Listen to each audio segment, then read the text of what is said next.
சிவபெருமான் எப்படி பிறந்தார் என்று உங்களுக்கு தெரியுமா?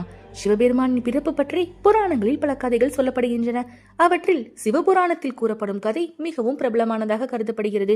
ஒரு நாள் விஷ்ணுவும் பிரம்மாவும் பிரபஞ்சத்தில் யார் உயர்ந்தவர் என்று விவாதத்தில் ஈடுபட்டனர்.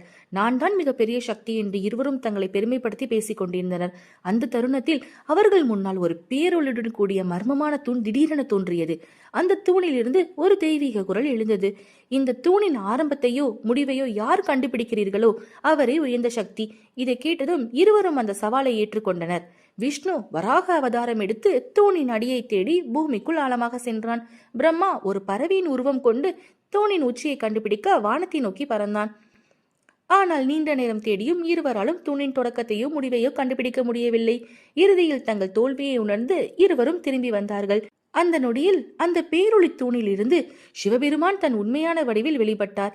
அப்போதுதான் விஷ்ணுவும் பிரம்மாவும் உண்மையை உணர்ந்தனர். சிவபெருமான் தான் உயர்ந்த சக்தி. அவருக்கு ஆரம்பமும் இல்லை, முடிவும் இல்லை. அவர் பிறந்தவர் அல்ல, தானாகவே தோன்றியவர்.